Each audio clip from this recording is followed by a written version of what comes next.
Bom dia a todos, que a paz em nosso Senhor e Salvador Jesus Cristo esteja contigo, meu irmão e minha irmã. A mensagem de hoje tem como tema: aproveitando as oportunidades. Para recebermos as bênçãos de Deus em nossa vida, o primeiro passo é aproveitarmos da melhor maneira possível as oportunidades que nos são oferecidas, pois elas não aparecem a toda hora.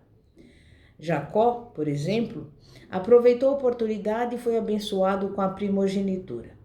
Jacó era oportunista e soube esperar o momento certo para obter vantagem sobre o seu irmão Esaú e sobre seu sogro Labão. Jacó acabara de preparar a sua refeição e naquele momento chegou Esaú faminto. Jacó, aproveitando a oportunidade, negociou: eu lhe darei dessa comida que preparei, se você me der em troca a sua primogenitura. Esaú, com fome, nem parou para refletir. Em troca de um prato de lentilhas, transferiu para o seu irmão o direito de primogenitura, que na época era um status muito importante na família. Por meio das suas atitudes, Esaú demonstrou ter o caráter de quem vivencia o momento e não quer saber do amanhã. Ele tipifica a pessoa que não leva em conta sua escala de valores quando toma decisões, que não sabe discernir o que é mais e o que é menos importante e que nivela tudo por baixo. Mas Jacó soube valorizar o direito de primogenitura e aproveitou o momento da fragilidade do seu irmão para agir com sagacidade e ficar com a bênção, que por direito seria de Esaú. Por isso, Jacó passou a ser o patriarca da nação de Israel e até hoje o seu nome é respeitado. Isaías aproveitou a oportunidade e tornou-se profeta messiânico. Em Isaías 8, Deus fez uma pergunta genérica: a quem enviarei e quem há de ir por nós? Isaías respondeu: eis-me aqui, envia-me a mim. Então Deus incumbiu Isaías da sua nobre missão de anunciar ao povo a vinda do Messias. Isaías aproveitou a oportunidade concedida pelo Senhor e tornou-se o maior profeta messiânico da Bíblia. Davi aproveitou a oportunidade também e venceu o gigante Golias.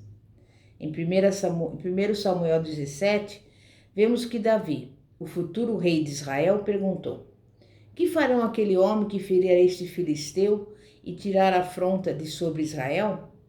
Então lhe disseram: o rei isentará toda a sua família de impostos, concederá riquezas e dará sua filha em casamento. Ao tomar conhecimento da recompensa, Davi se dispôs a correr riscos e enfrentar o gigante Golias. Muitas vezes, aproveitar oportunidades significa correr riscos. Isso não quer dizer correr riscos desnecessariamente, agindo de maneira impensada, perigosa ou utópica. Paulo aproveitou a oportunidade e tornou-se o apóstolo dos gentios. O apóstolo Paulo fez uma declaração interessante em 1 Coríntios 15, 10. Mas pela graça de Deus, sou o que sou, e sua graça para comigo não foi vã. Antes, trabalhei muito mais do que todos eles. Todavia, não eu, mas a graça de Deus que está comigo. Paulo afirmou que só se tornou o que ele era por permissão de Deus. Ele trabalhou mais do que outras pessoas para não desperdiçar nenhuma das oportunidades concedidas por Deus. E isso só foi possível porque o Senhor estava com Paulo. Vamos ver um exemplo que nos mostra como desperdiçamos as oportunidades concedidas por Deus. Suponhamos que uma pessoa seja demitida de uma empresa onde ganhava R$5.000 por mês e depois de passar algum tempo desempregada, ela encontra outro emprego, mas o salário é de R$3.000. Então ela diz: eu não aceitarei essa proposta para ganhar um salário menor.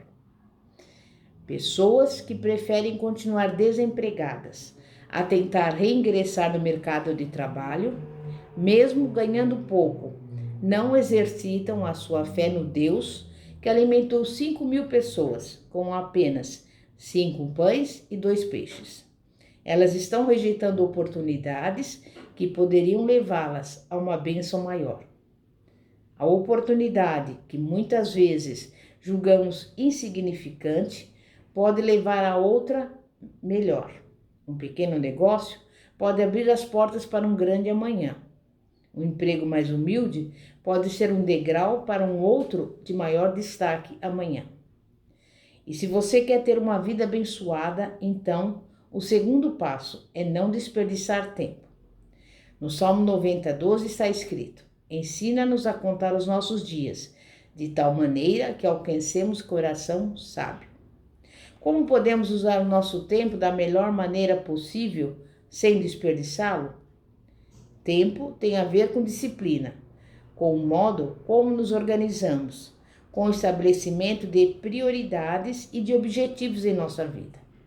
Para aproveitarmos bem o nosso tempo, precisamos levar em conta também outro fator: se somos mais produtivos no horário da manhã, da tarde ou da noite.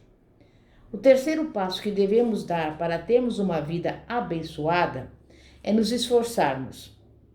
Esforçar-se é empregar uma energia acima do normal.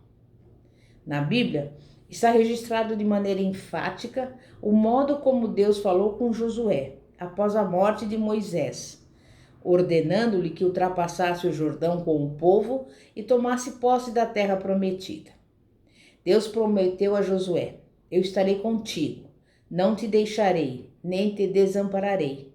Como fui com meu servo Moisés, eu também serei contigo. Ninguém te susterá diante de ti. Enquanto falava com Josué, Deus o exortou 3 vezes a ter bom ânimo. E tal como falou com Josué, hoje o Senhor está falando com você e comigo, alertando-te que você deve se esforçar diante dos desafios e empregar uma energia que jamais usou antes. No período dos juízes, a nação de Israel, por exemplo, foi subjugada pelos midianitas e viu-se diante de um grande dilema: ou deixaria os inimigos se apossarem das suas terras e seria destruída como nação, ou lutaria e expulsaria os inimigos dali.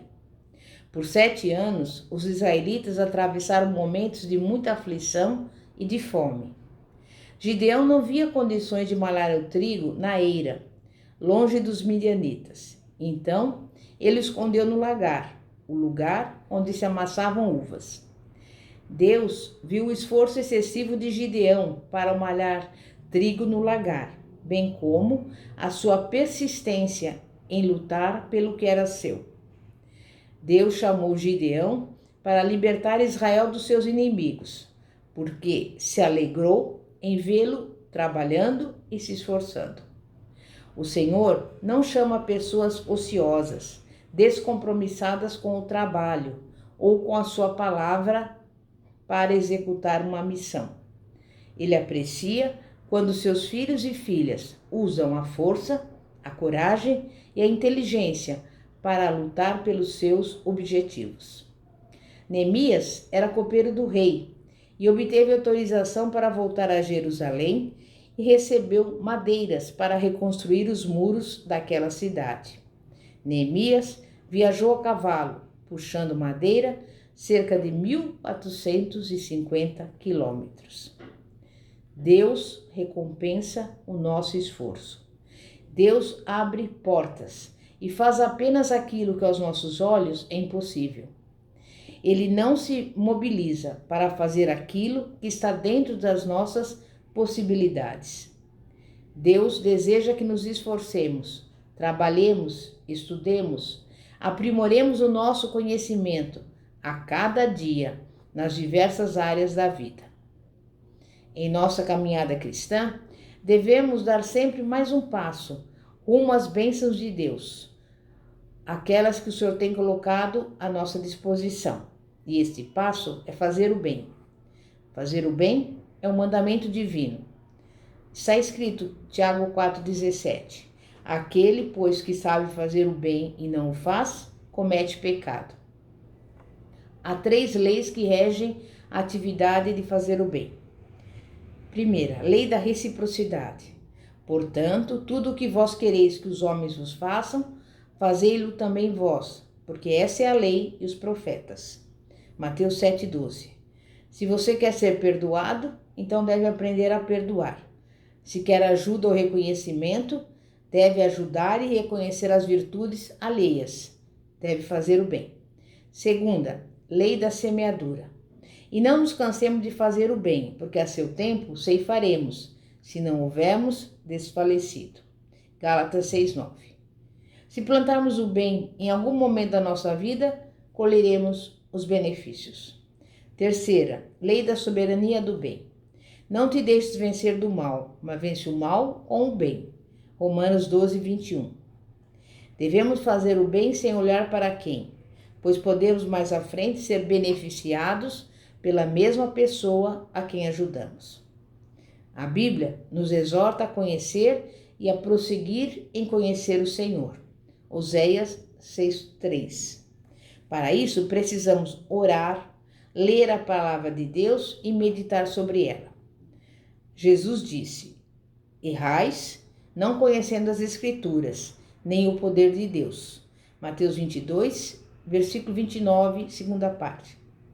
Se não buscarmos conhecer o Senhor, poderemos ser enganados com heresias e entrar no caminho do erro e da destruição.